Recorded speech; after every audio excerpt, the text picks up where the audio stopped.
So hello, welcome. Today I'm going to be talking with Jenny, and we're going to be looking at breath work and movement. And I think in the context, I like to talk about it in a sort of therapeutic kind of way. But yeah, to do a brief introduction, well, in that context, I started doing different therapies for myself probably about, well, it doesn't feel that long ago, but it's probably about 7 years ago. And I started doing like Reiki, like really like as a therapy, like as a regular monthly kind of thing. You want to restart when she's settled. Okay. She will settle down. We'll explain the puppy noises. Okay. She might snore a little bit, okay. But that's you settled, is it? No, it'll add some soundtrack. It'll be fine. Yeah, and then so recently, this year, I went to a couple of your breathwork workshops, and I loved it. I think it was amazing. It was really powerful for me. It really like completely shifted my energy, and well, we'll get into the details of sort of what happened, but it was a bit trippy for sure. So yeah, I thought it'd be really interesting to talk about that as a kind of a therapeutic practice, and then about you as well, and how you kind of got into everything wellness and movement and breath work. So yeah, welcome, Jenny. Cool, thank you. Yeah, so maybe we can start with a little bit about you, like sort of maybe a bit about where you grew up and what kind of maybe drew you into like wellness and movement, or any particular influences you may have had growing up. So I'll try and keep this concise because I can. I think I did an interview recently where this just went off on a tangent for 2 hours, so we're not going to do that today. You're welcome. You're trying. Go for it. So I'm from Newcastle originally. I'm from the north of England. I've got an accent that sounds like it's maybe from the north somewhere. No one really can get where it's from apart from the odd vowel. Nice. And I'm from a Scottish family. I got into yoga teaching and wellness. It's kind of like I've shifted careers a few times. I started off as an actor years ago. And then from there and through teaching a bit whilst at drama school, I got into teaching dance classes for hen parties. Interesting. Then I set up my own business, and there's a British wedding award. It's not there anymore. It's in the next room. There was a dance class business for hen parties. Cool. Running them around the UK, did really, really well, and was my career because I've really always loved teaching, and that felt like a beautiful way to get into it without being like a qualified dancer or. And then the pandemic hit and hen parties all stopped, and this thriving business suddenly came to a halt. We were left out of support. We just fell through a loophole. So I was staying with my family in Scotland. I ended up there by accident. And I was a bit like, well, how am I going to earn money? Is the business ever going to recover? Like, what do I do? And I'd started a few months prior a fitness like level 2 qualification just for fun, and so I picked that up once I'd kind of settled things a bit with the company and finished that. And then when I finished that, lockdown continued, and so I did my yoga teacher training, and then the whole pandemic thing just went on way longer than we expected. So after lockdown 1, I just got my head down and was just keen to get any work because we still couldn't run events, and started working as a yoga fitness teacher. And then from there, as the pandemic went on, I just did more and more and more, did an online offering during lockdown.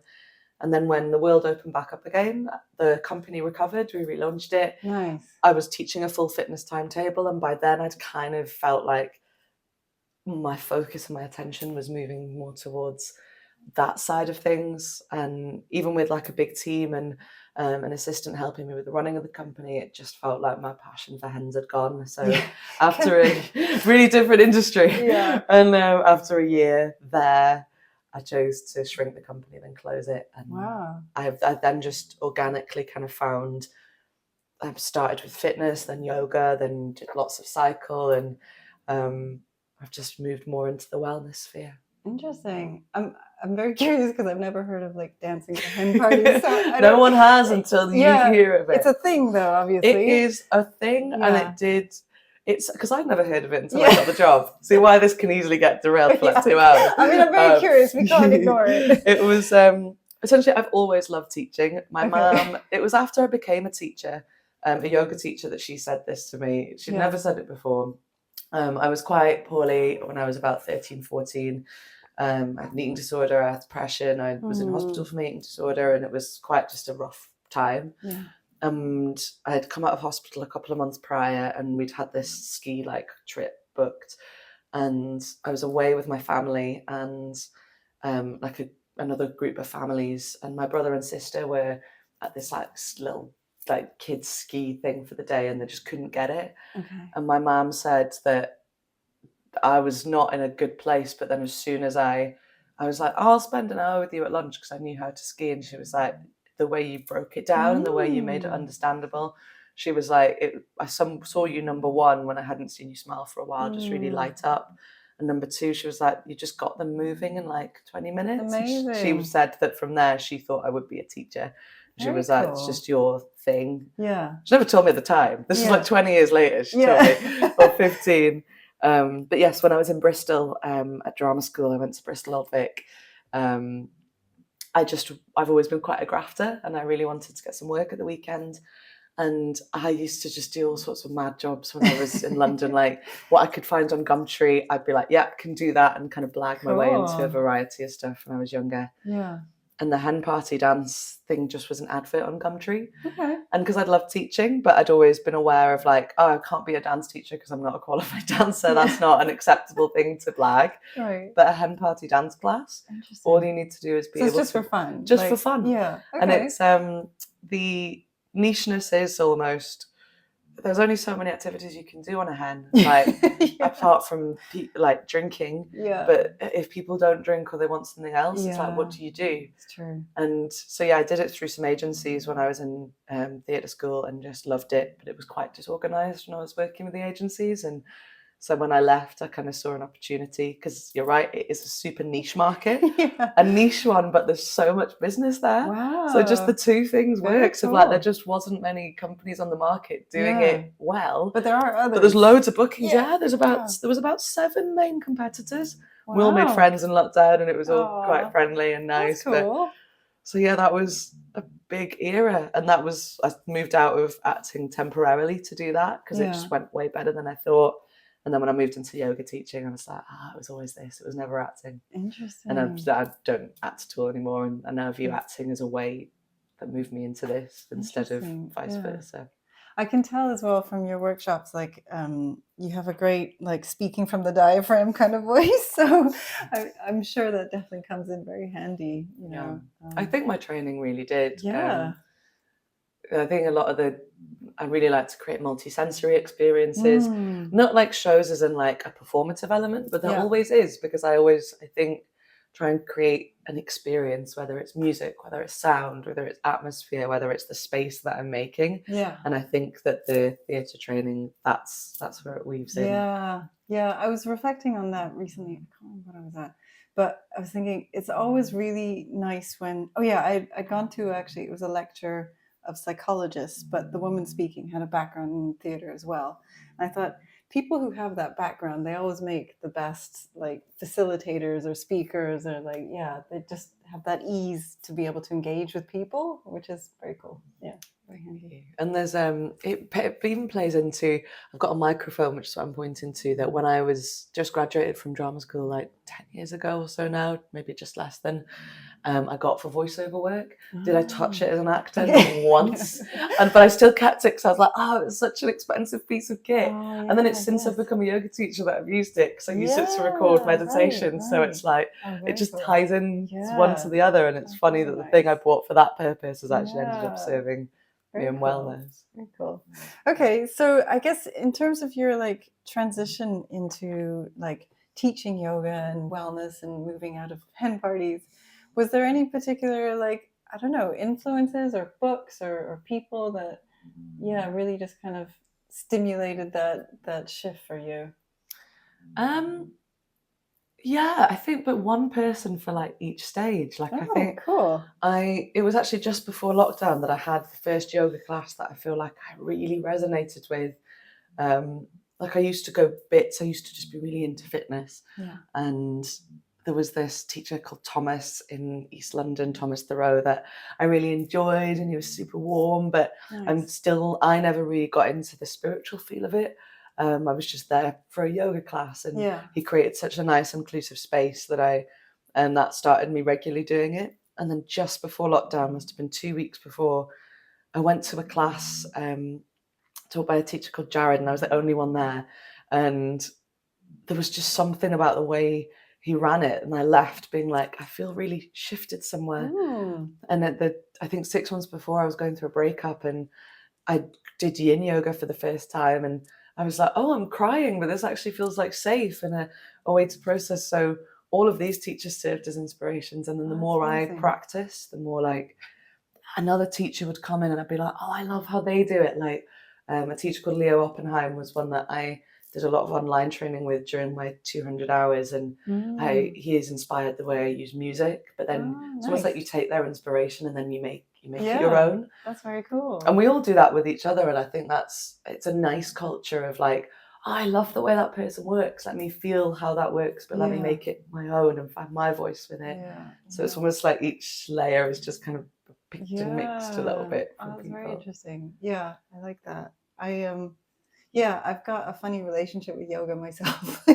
I've never really been that, I don't know, I didn't really gel with the kind of spiritual, as it kind of, I think Madonna being the catalyst, and then it kind of rocketed forward into sort of Western culture and then developed into this very different sort of, from what it was, originally intended for kind of thing. But I think now it's kind of moved past that, and like you can definitely find your own vibe within trying to practice yoga. And obviously it's so good for you physically. I try to do it at home every now and then. Like it'd be great if I could get to a class, but busyness just is the biggest problem that I have. Life could do that. I kind of missed the boat over COVID when everybody was doing everything online. I think that would have made life a lot easier. But anyhow, I'll get into it properly one day. So you started picking up like movement, yoga, and wellness as kind of like your next career. And I was wondering, like, it's a pretty saturated market in London. Did you have any major challenges, or was it, I don't know, just finding your niche? Was it fairly easy to navigate? The challenges post-COVID in the midst of COVID when I started, was studios had no money. Cuts were so regular and brutal, particularly with like either smaller studios, but some big gym chains that I will not name were brutal with their cutting and just like the way they would handle stuff like that. So you'd kind of build everything up and then it would feel like it's stripped back. I look like I'm crying. I'm not. My eyes just water. It's not that emotional. It was at the time. I did a lot of crying about that at the time. But for me, I think one thing that I do notice is a skill set of mine that I value is I enjoy business building. And so it was literally like, I have nothing. I am starting from scratch. No one knows me. Who's going to give me work? And I hustled the hell out of it. Like I was on with the help of people. I think that's the key thing, is people can often be so helpful, and they really were. Like other instructors that I knew and respected that I spoke to, I'm like, I'm just starting out. I have no idea what I'm doing. Can you just help me? And they sent me cover groups and put me in touch with studios. But the graft was really there, in that it would be, I'd be on these cover groups 5-6 times a day, and it would be like, can someone cover like a cycle class 2 hours away for like £15? And I'd be like, yep, I'm there. And I was that person for a few months, and I just was like, you need me here at this stupid time, I'll be there. The pay is rubbish, I don't care, I'll be there. And it's quite old-fashioned, that way of working, but it worked. And I built up a schedule quite quickly. And then once I had a schedule, it's much easier to have a CV and reach out to people and get word of mouth. And it built quite organically after that. Oh, that's good. That's good. So you kind of float between a few different places, I'm guessing, and like, you can run your own schedule essentially. Yeah, which has its positives and its negatives, but yes. Yeah, cool. Okay, and I guess I'm curious a little bit like about the yeah, culturally, like, do you find a lot of variance across London, like different locations? Like, because I'm just trying to imagine, like, I don't know, like for instance, a city or Canary Wharf kind of gym or place might have a really different vibe to somewhere like the Lodge, which is where I met you. Yes, Yeah. absolutely. So before we met, it was 3 months prior to that. Last November, I left my role. Actually, I was fortunate enough to get given the role of lead mind and body trainer with Third Space, who are a Okay. company that were my dream to work for, and I've been working for them freelance for a while. Nice. And I was the lead trainer at Canary Wharf, which is Okay.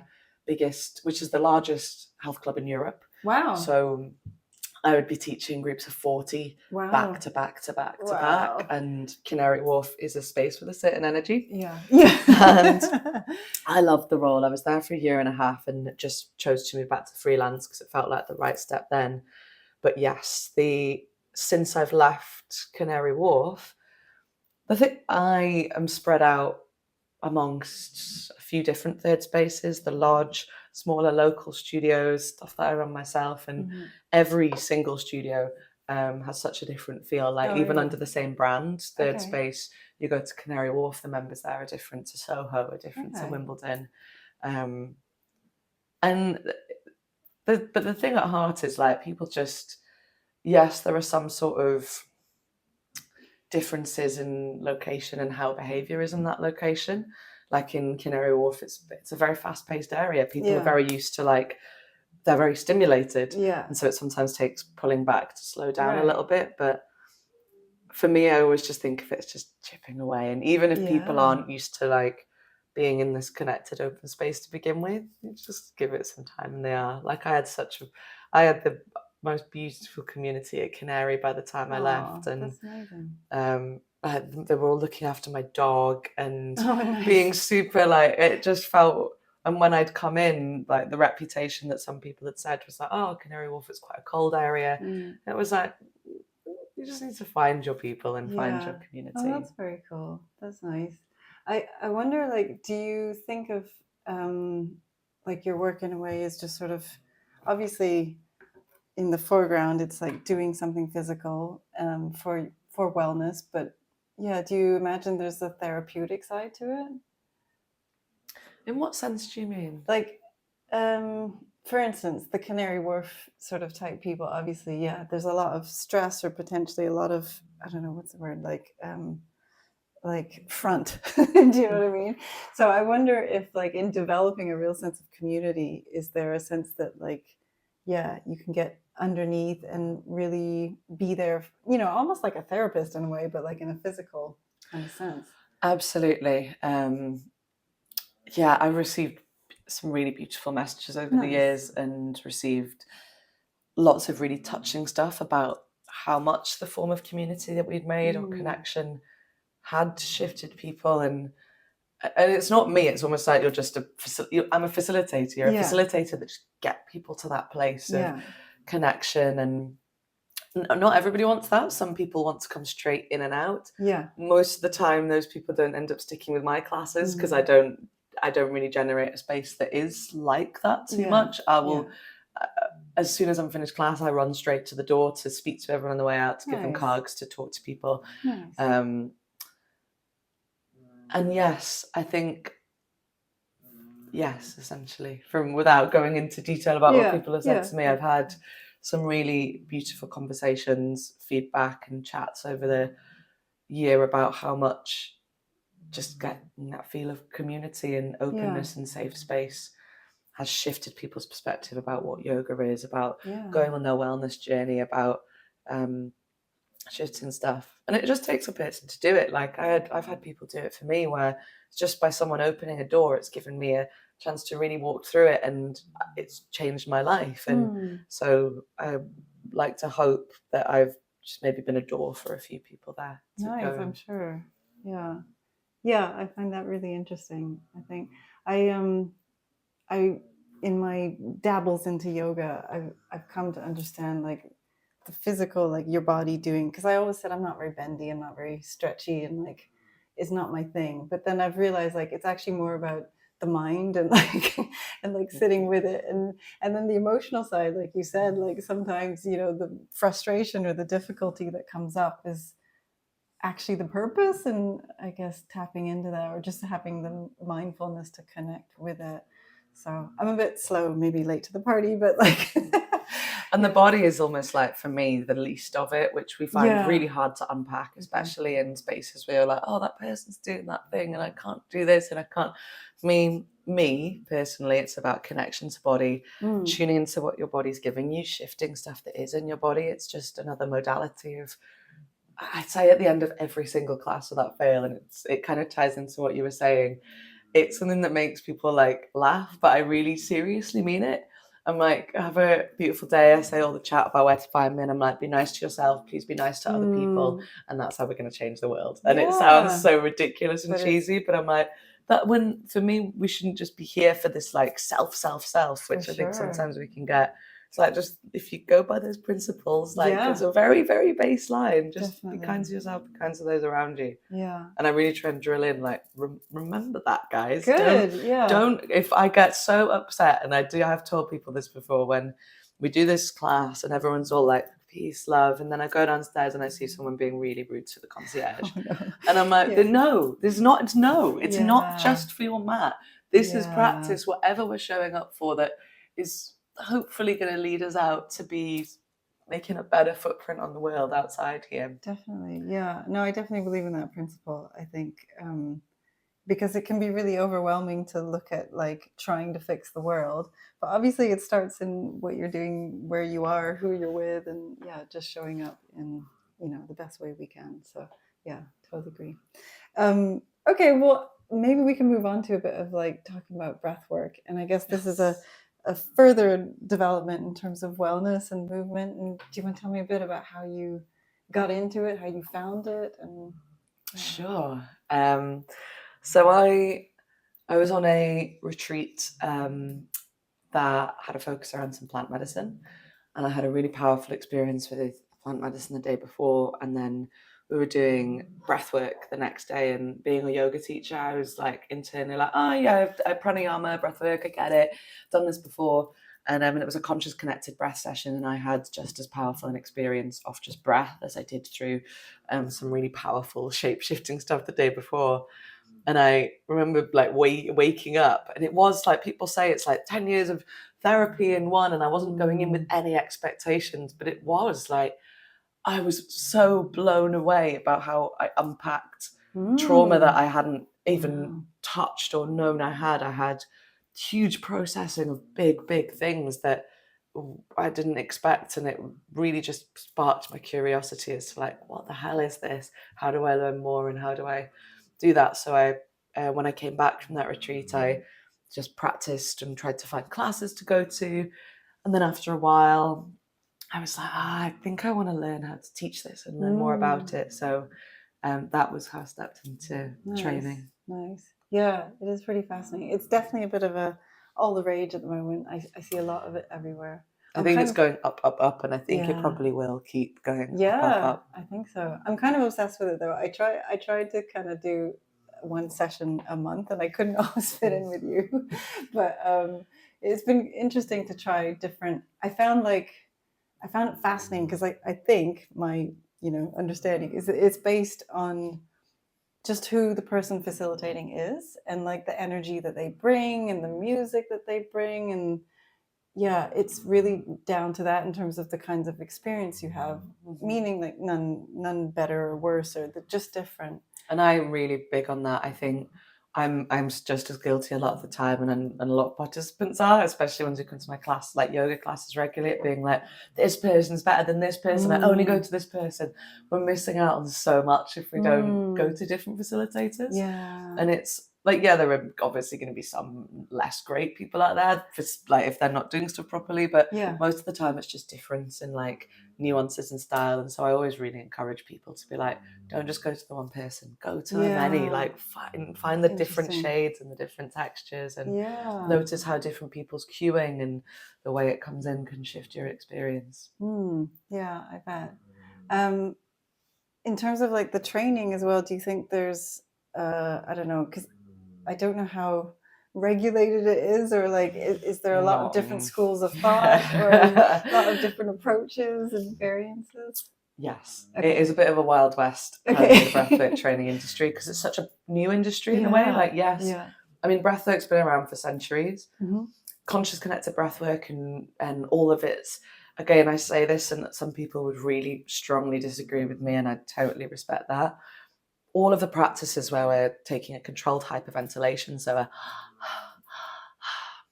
whatever name it's under, holotropic, conscious connected, transformational breath, they're all doing the same thing. They're just doing it in slightly different ways. And holotropic breath was actually introduced, might get my dates wrong here, but I'm going to go for the 60s, I think it was. Okay. And the reason was because LSD got banned. And it was when LSD became illegal. Oh, wow. And that was being used as a therapeutic drug. That I'm pretty sure it's Stanislav Grof. I'm going to just go in there and say that. We'll look it up. I can put it in the notes for sure. If not, I'll just admit I'm wrong. It's and they found this breathwork to have similar results to LSD. So that's been around since the 60s. Rebirthing came in the 70s, which is in water. Okay. But ever since then, it was a very almost like slow incline. And in the past 3 to 10 years, it's just exploded. Wow. But because it's been this big explosion, everyone has a course, everyone has an opinion. There's a lot of I think it's finding its feet, but currently I think it's quite problematic how many trainings there are and how currently unregulated a lot are. Like I won't name names of who I trained with, but definitely a few of the trainings I've done were not sufficient to be a breathwork facilitator, and now I have done it for a while. I see that even more. And there's more and more kind of regulation coming in with the International Breath Foundation, and with people being really clear about this is what needs covered. Like if it's a practice that can be as strong as trauma release and psychedelic experiences and similar to LSD, it shouldn't be able to be done online in 2 months. That shouldn't be a thing, let alone in and interesting. So it's getting there, I think. But when I first looked it up, I was so overwhelmed by there are hundreds of courses and they're all saying their own thing, and I had no idea. And so now I really always recommend people to do research, and ask your facilitators who they've trained with, ask people for advice. I don't tend to recommend most of the people I ended up training with, but I have people now that I know what I'm doing that I'm but I can see their training is super thorough, because it took me about 4 trainings to be to feel that I had one comprehensive Interesting. Okay. Maybe now is a good time. Could you tell me a bit about the science around it? What is it doing when you're breathing in that way? Yes. So the science of controlled hyperventilation, which is what all of these practices are based on. All they're based on is hyperventilation, which just means you're overventilating. We're taking in way more oxygen. Our carbon dioxide levels are lowering. And what our blood cells actually need for oxygen to be carried around the body, to the tissues, to the organs, to the brain, is carbon dioxide. So if we have less carbon dioxide, our oxygen can't bind towards the blood cells. So whilst we have loads of oxygen in our body, it can't actually bind to the cells. So it can't be taken to the brain as well. It can't be taken to the organs. So our O2 and CO2 levels in the blood, in our organs, are shifting. And as long as you're not working with a few conditions that I'm sure we'll chat about later, it's usually to a perfectly safe level. And it causes something called respiratory alkylosis, which is just, again, the change in acid and alkaline levels in the blood. And what that does to the brain, I'm not going to go into which parts because I feel like I always get them muddled up. It just lights up certain parts of the brain, usually things like the memory center, and it dampens down kind of the ego, that monkey mind chat. So in a safe way, by altering our CO2 and O2 levels, we're changing how much oxygen is going to the brain, and that's just giving us that shift in response. And then what some people say that it's scientifically proven. I don't think it is. I think it's probably on the way to being, and it totally makes sense that it is. But some people, or lots of people, say that the body actually produces with this breath practice its own DMT, which is a really heavy, powerful psychedelic. Okay. It's a main component in ayahuasca and others. So it's why lots of people find breathwork journeys very similar to psychedelic and plant medicine experiences. Interesting. That's way more than I knew. I didn't know any of that. I had no idea for ages, and I will talk about it in a bit more of a crass kind of basic setting like that sometimes in sessions, because I think it helps us to understand. Some people just go in spiritually. It's like we're shifting energy, we're clearing stagnant things, we're moving, we're shifting. And for me, they're just tied in together. But it helps us, especially as Westerners, to feel safe, I think, understanding the science and to be able to let go and trust rather than just being like, some people find the weird like shifting energy. They're like, what the hell, I don't get it. And I think knowing the why can often get people leaning in a bit better. Is there an ideal sort of time frame around that breath work? Like if you did it for too long, you might, I don't know, step into something, trigger something in your body. Or if you don't do it for long enough, you wouldn't quite activate XYZ. So again, there's some different schools of thought on this. Okay. I personally have never taken anyone through more than max an hour journey. Okay. That's not to say that you can't. I think if you go into the hour and a half, the 2 hours, you are going into kind of more holotropic territory, which is a lot deeper. Interesting. But it's just not a world that I've ever really worked in, because for me, I feel in the sessions I run, I find max an hour, usually between 35 to 45 minutes is enough. And that's the full breathing time, like full breathing time. Yeah. Okay. And someone I trained with who I really like, she's actually, I'll name her because she's great. She's a facilitator called Patricia Canaz. She believes that you need 30 minutes at least to get into it. Okay. And that it's almost like you just won't start experiencing the big deep shifts where you go into the state of flow, because of the first bit it always tends to feel like quite a lot of work for people. Like I say at the start of every class, again, to try and make people feel safe. I think for 90% of us, the first 5 to 10 minutes, even me a lot of the time, and I breathe loads, our ego is trying to stop us from going in. My throat's dry, I don't think this is going to work today, am I doing this properly, this is really uncomfortable, the air is quite like it's all that chat and it just feels really hard, and that's where I encourage people to just keep going and keep trusting, and just trust that everyone else is probably finding similar. But saying that, I have had people, I did a taster last week as part of Third Space takeovers, and it was just 3 rounds of 3 minutes of conscious connected breath. So I didn't think we'd get any sort of emotional shift at all. It was just more like, this is just to kind of feel into it. And in a way, almost just to bring you up and bring you down, and you might feel a real state of deep rest. And a few people did seem to go to some deep places. So likely, I think I always recommend half an hour minimum. Otherwise, but I mean, I've seen it. It's not impossible for people to go deeper quicker. And I've been in sessions where someone's just gone straight in a few minutes. So I find it so interesting. I tried to do one session by myself, like, because obviously you just time it and you can play some music, and it was not very effective. Like, I really feel like you need a facilitator, you need someone to kind of guide you. And I don't know if it's like an energy thing or what it is, but I find that really interesting. I think so. I breathe occasionally by myself, not much. Usually it's just if I have a new playlist and I want to test it out. It was Patricia, again, she was like, if your music is medicine, if you're not actually tasting your own medicine, how do you know if it works? So it'll be if I put something new together, I'll breathe to it to feel how it is. And I don't enjoy breathing on my own as much as with... And I think pre-recorded guides are a thing of safety-wise. If you're newer, I only started breathing by myself when I've been teaching for a while. I always recommend, if you're newer, or just, for most people, in person is better.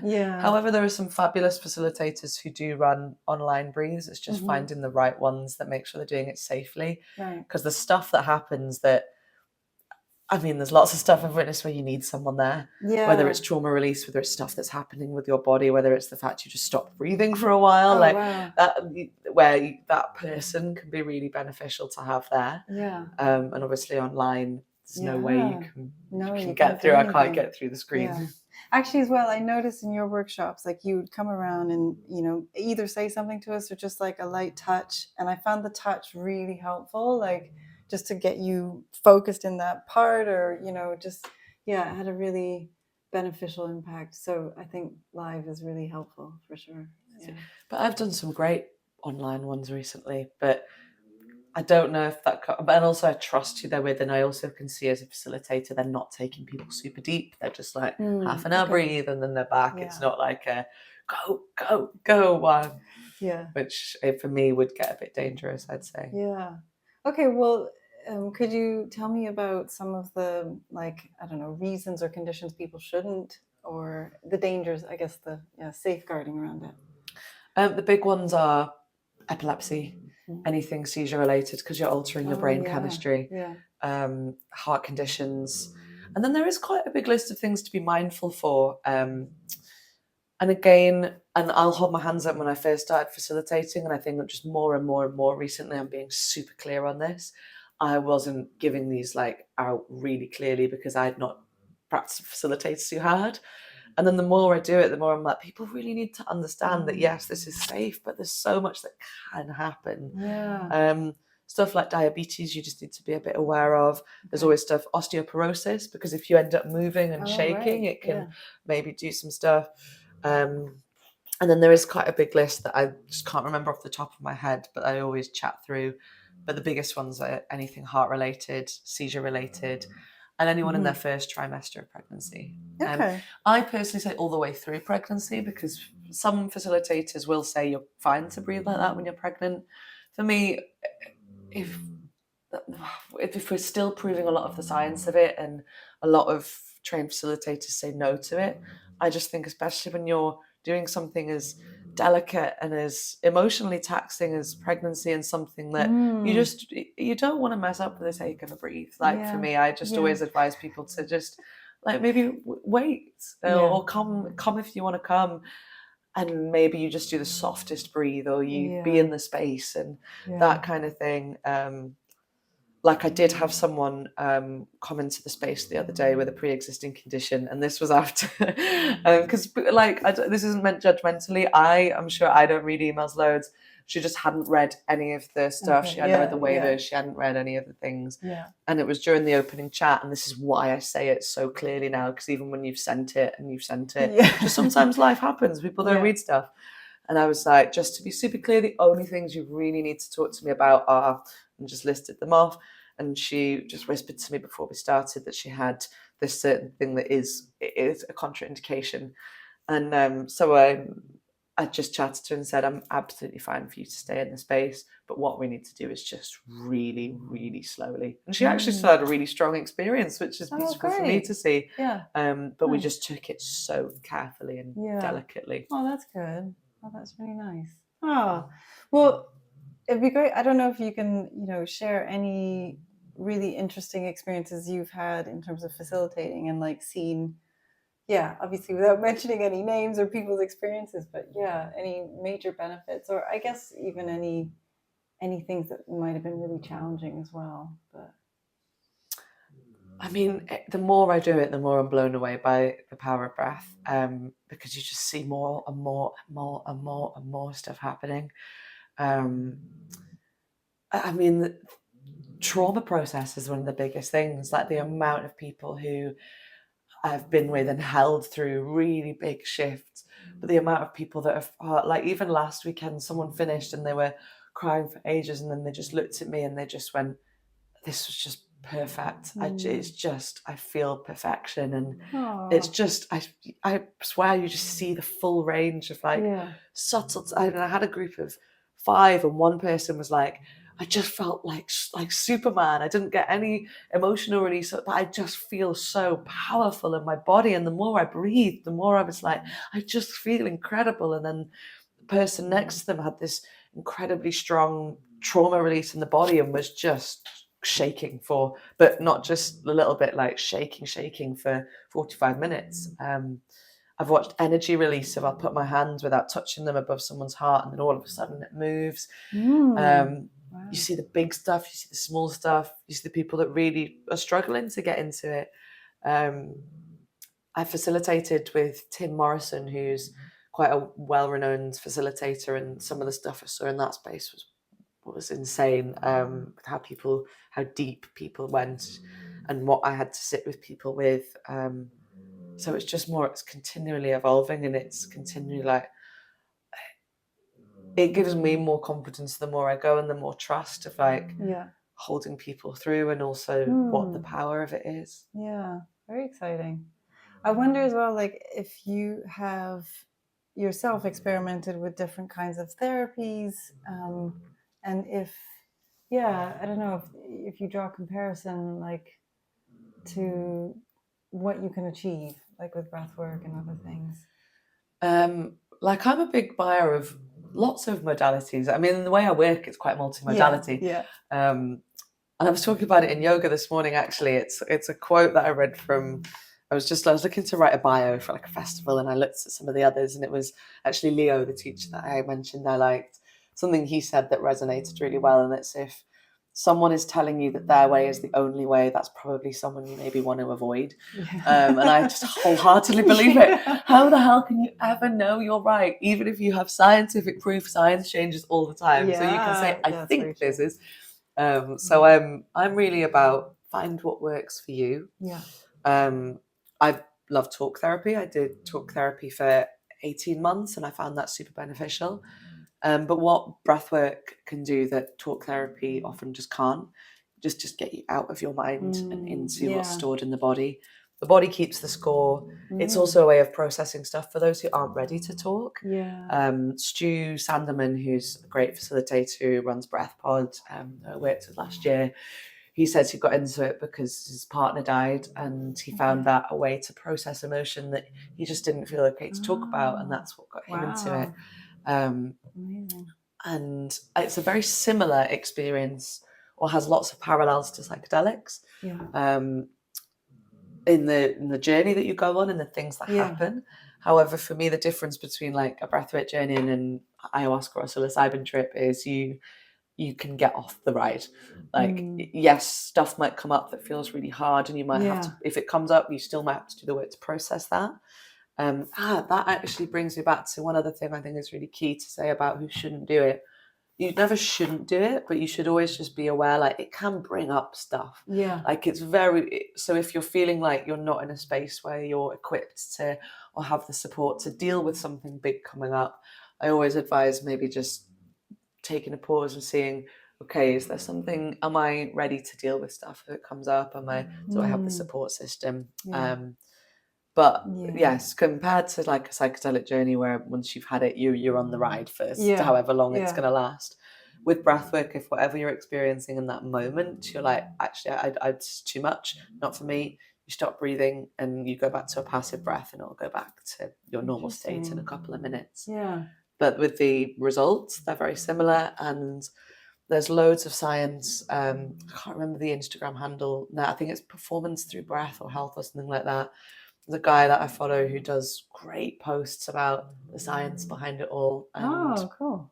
He compares ayahuasca and breathwork to be similar practices, and both, if done over time, have lots of evidence to just prove your almost like day-to-day resilience.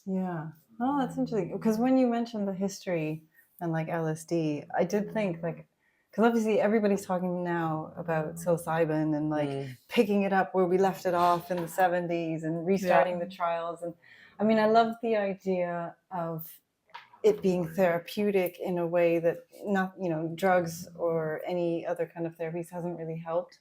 But personally, like, I don't love the idea, like, once you're on the ride, you're on the ride, you know? Like, I never really enjoyed that. So I think it would be interesting, but I haven't heard of anything like about breathwork being trialed or tested as like a potentially deep kind of therapy equivalent to something like that. But that'd be really interesting.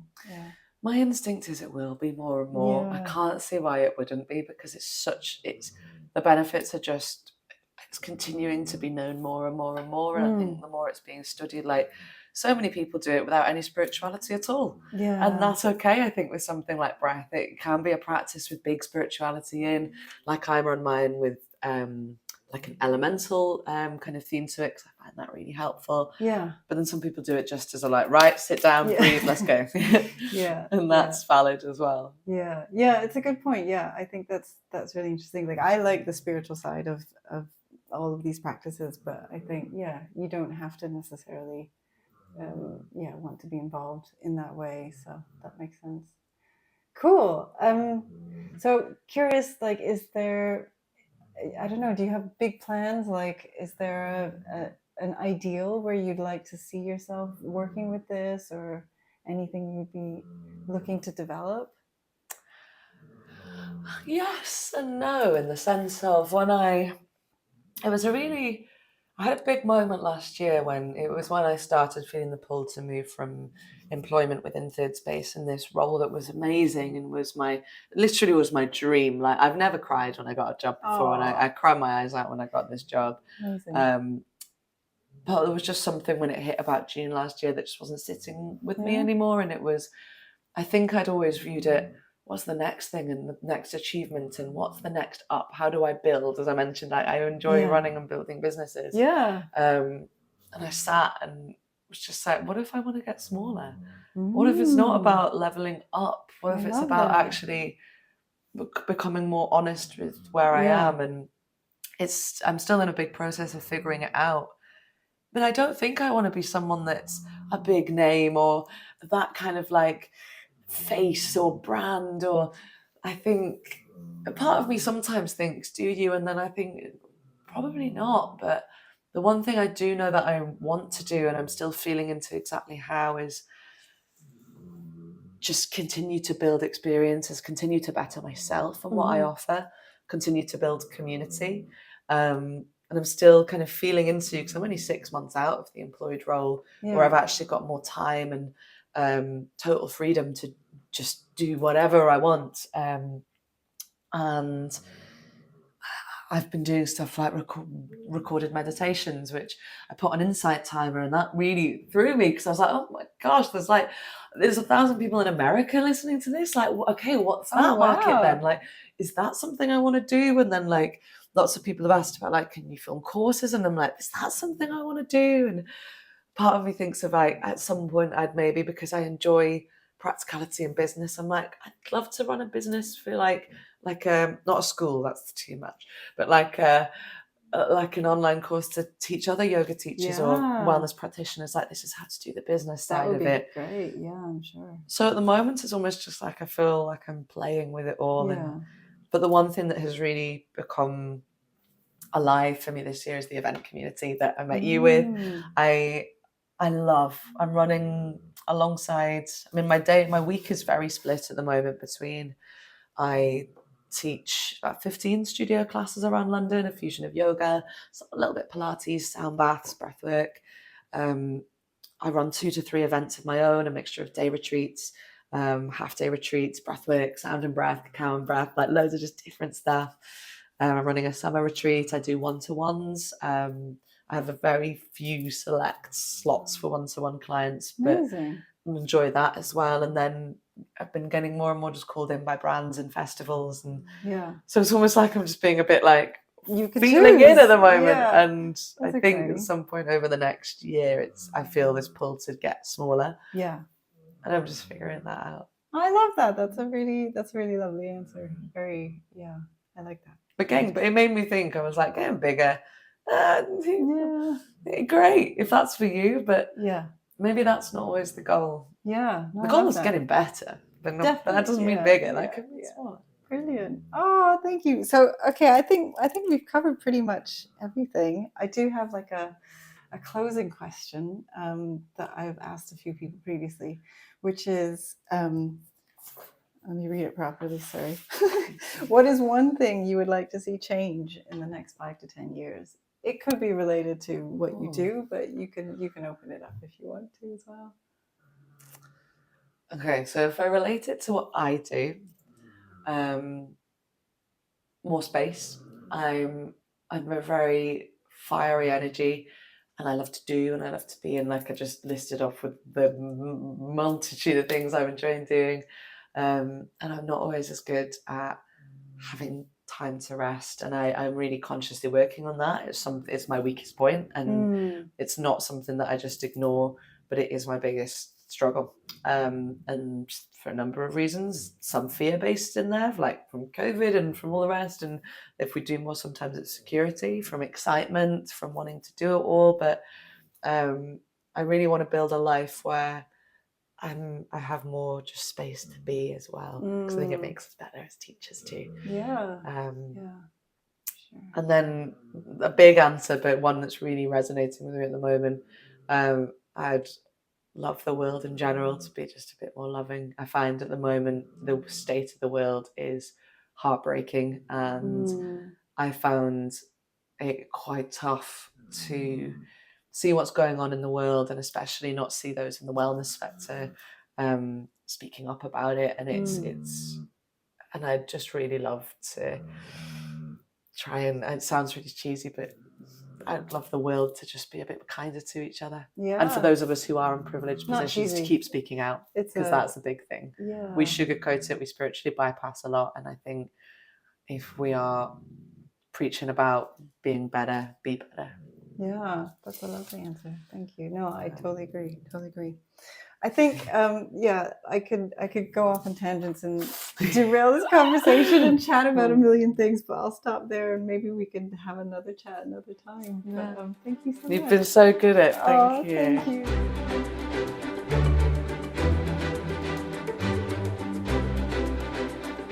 you.